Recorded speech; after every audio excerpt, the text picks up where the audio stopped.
So this is Gary Johnson. Today is February 17th, 2010, and we're at the Chicago History Museum. Could you please state your name for the record? My name's Neil Hartigan, and on February 17th of 2010, I'm delighted to be here at the History Museum to talk about the work that I had the good fortune to do in municipal government, state government, especially working for Mayor Daley in the mayor's office. And we're as interested in the life of Neil Hartigan, so we will begin with Mayor Daley and your experience with him, and then go over the other parts of your life. But let me ask you, do you have an oral history that's on deposit in any other library or museum? No oral history as far as my career is concerned. Right. I have contributed to the oral history of Mayor Daley over at the Daley Institute at the University of Illinois at Chicago Circle. And Loyola has expressed an interest in the 1,000 or so boxes, I guess, of career things for their new library. And then down in Springfield, they've invited me to come down there to participate in a program around Governor Edgar's career. Right. Good. Well, can you remember the very first time you met Mayor Daley? And I'm speaking now of the late Mayor Richard J Daley. Right.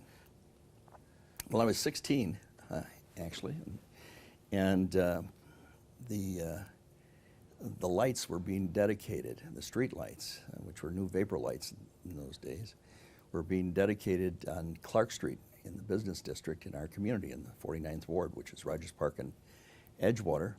And it was a huge community event because of the strength of that particular business area in terms of the community. My dad was ill, and he had been city treasurer for Mayor Kennelly, and then was elected alderman in the 1955 election. So he asked me to go up and represent him. And, at age 16? At age 16. My goodness. And so the street was, in fact, there's a picture of it. It was right outside the first commercial bank at Morris and Clark Street, where the stand was, and the street was packed with people up and down. And I'm 16. I'm like, what am I going to do here? And up comes Mayor Daley, and he couldn't have been nicer. And so that's where I gave my first speech, I guess. And what was your first impression of him at that time? Oh, he was a very nice person. He, you know, Mayor Daley, whenever you were involved with him, well, first of all, there's about 75 Mayor Daleys in a lot of respects. Right. There's one with 75 different dimensions, if you will, maybe a lot more than that. But certainly with a family or a young person or somebody that he would meet on the street, that kind of thing, he could have been more, he could have been nicer, could have been more outgoing. I saw it time and time again years later with my own kids. You know, we'd bring the kids in before St. Patrick's Day in the mayor's office when I worked there, and he'd have a big tray of donuts and this and that, and you know, and he'd bring all the kids over and take anything you want and put in shamrocks. You know, he just was a very, very warm person as a father, as a grandfather, as just a very nice guy. So you're 16. At that point, did you have in mind that maybe you would go to law school or maybe enter politics yourself? Well, I had already entered politics, I guess, in a certain sense. My dad, in addition to being the city treasurer, had always stayed active in our local community, our local ward.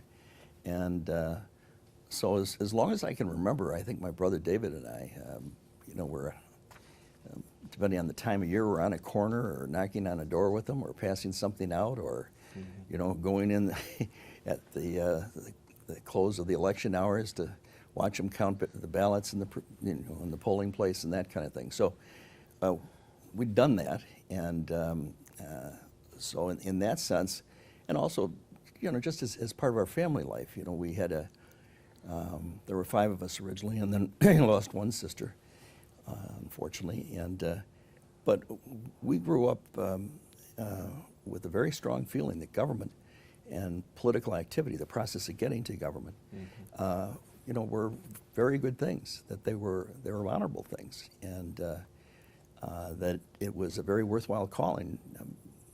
We admired, our dad. The people in our neighborhood did as well, and which was manifested, a number of different ways. And so that's the way I always looked at it. And then, of course, when John Kennedy ran, he just reinforced that. I mean, that there it was. Be involved, responsibility, and what are you going to give back? That kind of thing. So I guess I was in politics in that sense. I never thought of the candidacy part of politics. I mean, that was later. But I was interested in going into government. Now, to jump ahead, when you graduated from law school, do I have it right? Your first job as a lawyer was with the Board of Health. Is that right? Well, that's that's true. As a lawyer, my first I had a variety of summer jobs and part-time Sure. jobs. But when I left, when I graduated from Georgetown, my dad had died a month before. Georgetown is where you went to college. I'm sorry, yeah, Georgetown University. And Right. I went to college, and I graduated, and it was too bad. He was the youngest of 14 kids, and he, his father had been a cripple. Was hurt in a teamster accidents, with the horse and wagon, and there's no insurance. He was on the front porch for the rest of his life in a wheelchair with nothing. So my grandmother, kept them all together, and for him to have his son get a chance to graduate from Georgetown, go to Georgetown and get a chance to graduate there was a huge thing that both of us had looked forward to celebrating. Well, unfortunately, he missed by a month, and but he was there in a lot of other ways. And so then when I came home, Mayor Daley had, when my dad had passed away, it was an enormous turnout. It seemed like everybody in our neighborhood and across the city, and he had been very kind to our whole family. He said to my mother that if there was anything he could do to help her, that he'd like to do it, and she, appreciated that. After I had come home, then I asked her if she would call and get me an appointment to go see him, because I had a job that was available. And you mentioned the Board of Health. Well, it was in the Board of Health, but it wasn't the attorney for the Board of Health. It was in the basement of the Board of Health shoveling coal. Shoveling coal. So it was a little more mundane. Because, and the reason for that one, Gary, was because Father McGuire, the president of Loyola University, had called me after my dad's funeral, and he said that he was calling because Loyola had a very high regard for my father and his ethics and his integrity and what he had brought to government. And he said if I had any interest in trying to follow in my father's footsteps in politics and government, that Loyola would like to do her part, and that he was calling to offer me a full scholarship to law school. Oh, my goodness. That's how I got to law school, and that's how I got to be Attorney General and everything else. Well, that in those days, you went to law school over here on Pearson from 9 to 12, or you could go from 9 to 12. And I learned of this job that went from 1 to 9. It was an afternoon shift at the Board of Health. Well, Pearson, as you know, is where the law school was. Hubbard wasn't. It was a walk away. And so when I got out of law school at noontime, I walked over to Hubbard Street, and I was a laborer in the afternoon, in the early evening. And then a fellow named Dr. Sam Andelman, who was a public health officer from Kentucky, followed Herman Bundesen as the Commissioner of Health in Chicago. And when he came in, he was very good at public health, but he didn't know anybody in Chicago. And I got to know him, just talking to him and what have you, and while I was working different things in the building. And I started to do sort of volunteer stuff, what today would be called advance work, write a speech or go with them or something, because I knew my father's friends, and and I'd introduce them, that kind of thing, in my off hours at different events. Well, in my second year, in the spring, he asked me if I would like to be his assistant.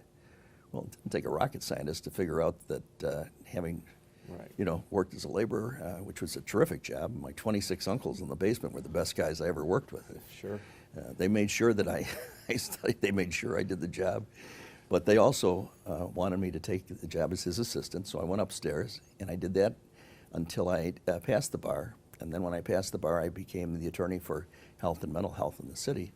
And part of that was asking him if I could also be the liaison to City Hall, to the City Council, and to the Mayor's office, and to Springfield for the legislation. The reason was there was only one building, only one department in those days that was outside of this, physically outside of the City Hall building, and that was the Department of Health at Hubbard and Dearborn. So, you know, you needed that liaison. And the reason for the Springfield part was my dad had told me when I was younger, he said, you can never know anything about politics in Chicago until you get out of Chicago and go to Springfield. And I had no idea what that meant, but I figured, you know, he usually gave me pretty good advice, so that's why I asked for that job, and that had all sorts of ramifications with respect to the mayor's office and everything that I did later on. Now, you're mentioning Dr. Samuel Andelman. I think he's an example of one of the blue ribbon appointments that the late Mayor Daley made, and that was a very successful term that he had. Right. And what would you say about the late Mayor Daley's appointments in general? Well, I think he had an extraordinary capacity to understand the dynamic of government and politics and where they should intersect and where they shouldn't. For instance, with Mayor Daley's cabinet, all of whom had been quite well thought of in terms of their professionalism. Jim Jardine, who the Jardine filtration plant is named after, was the best in the country. John Ward was the purchasing agent. Same thing with him, John Malanaphy. You know, what he did was he kept the entire cabinet, with the exception of one person, as I recall, and called them in the first day and said, you're the heads of the departments, do your job. All I want you to do is what's right. Keep your, nose out of politics. Just do the government job. So he did that, which was, an unheard of thing in those days.